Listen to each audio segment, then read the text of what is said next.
बेईमानों का राज बदल दो। जिंदाबाद जिंदाबाद। हमारा विधायक कैसा हो, हमारा विधायक कैसा हो। पत्रकार उमेश कुमार खानपुर विधानसभा सीट से अपनी तैयारियों में जोर शोर से जुटे हुए हैं और लगातार बढ़त भी बना रहे हैं। जहां एक तरफ उमेश कुमार अपनी निजी खर्चों से क्षेत्र में विकास कार्यों को करवा रहे हैं, वहीं उमेश कुमार की बढ़ती लोकप्रियता से इनके विरोधी पूरी तरह से घबरा चुके हैं और उनके हौसले भी पस्त हो चुके हैं। ये विरोधी लगातार आरोप लगा रहे थे कि उमेश कुमार जनता को गुमराह कर रहे हैं, वे चुनाव के बाद यहां से चले जाएंगे। तरह तरह की अनगढ़ बातें उनके खिलाफ की जा रही थी। इस सभी दनियानूसी बातों पर पत्रकार उमेश कुमार ने पूर्ण विराम लगा दिया है। उन्होंने खानपुर थाने के अंतर्गत महेशरा गांव में जमीन खरीद ली है, जिसका आज विधिवत भूमि पूजन किया गया है और जल्द ही यहां घर का निर्माण कार्य भी शुरू हो जाएगा। चुनाव के बाद यहां से चले जाने के सवाल पर पत्रकार उमेश कुमार ने कहा कि कुछ चाहने वाले कहते फिरते थे कि हेलीकॉप्टर से आए थे, कुछ दिनों बाद चले जाएंगे, लेकिन अब हम यहां से कहीं जाने वाले नहीं हैं। यहीं महेशरा में घर बनाएंगे और खानपुर के लोगों के बीच रहेंगे और उनकी सेवा करेंगे। कुछ नहीं होता। क्या होता है कि जब आप पर आरोप लगे तो आपका उसको प्रैक्टिकल तौर पे जवाब देना चाहिए। मैंने ये ज़मीन इसलिए ली कि मैं यहाँ अपना घर बना सकूँ और आज भूमि पूजन कर दिया। जो लोग ये अफवाह उड़ाकर लोगों को गुमराह करना चाह रहे थे कि हेलीकॉप्टर से आए हैं और हेलीकॉप्टर से चले जाएंगे, पकड़ोगे कहाँ? तो भैया पकड़ने की ज़रूरत नहीं है, हम तो आपको पकड़ के बैठ गए, आप हमें यहाँ से कैसे भेजोगे अब ये देखना है। देखिए क्या है कि जब तक कोई औपचारिक तौर पर उसका अध्यादेश जारी नहीं हो जाता तब तक उसको ये मानना कि आ गया है व्यर्थ है। दूसरी बात, हम किसी को गुमराह करने के लिए कोई भी हथकंडा अपनाते हैं, ये सच्चाई है।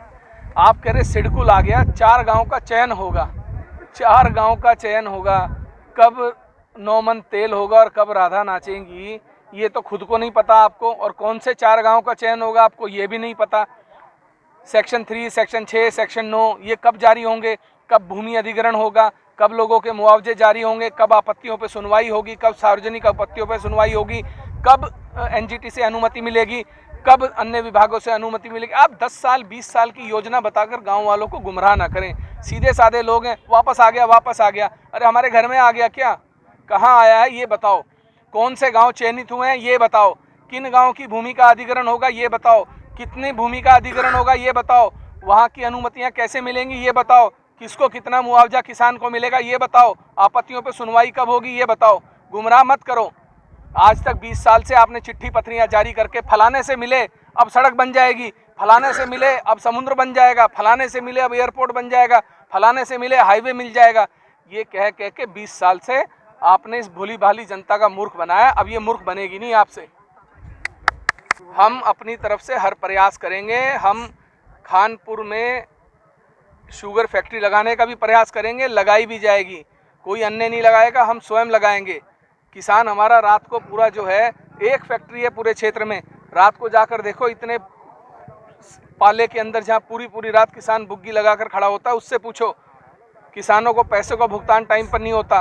किसानों को भुगतान करने के लिए ब्रांच जो है वो सारी की सारी गांव के अंदर होनी चाहिए, उसको धक्के नहीं खाने चाहिए। किसान कार्ड का रिन्यूअल स्वतः हो जाना चाहिए, उसके लिए उसको फर्द लेकर धक्के खाने की आवश्यकता नहीं होनी चाहिए। आप ये बताइए, किसान कार्ड के रिन्यूअल के लिए आपको फर्द क्यों चाहिए? पिछले कितने टाइम से किसान चक्कर काट रहा है तहसील के।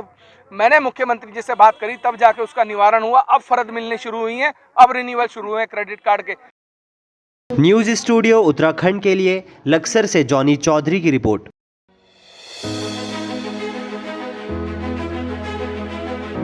उत्तराखंड के मुद्दे रोजगार से कामगार तक, पर्यटन से पर्वतों तक, सत्ता के गलियारों से हर गांव की गलियों तक, कर्णधारों की कलम से आम आदमी के हितों तक। और भी होगा बहुत कुछ देवभूमि से जुड़ा, देवभूमि के बारे में, देवभूमि के वासियों के साथ। सिर्फ न्यूज स्टूडियो उत्तराखंड पर, खबर उत्तराखंड की।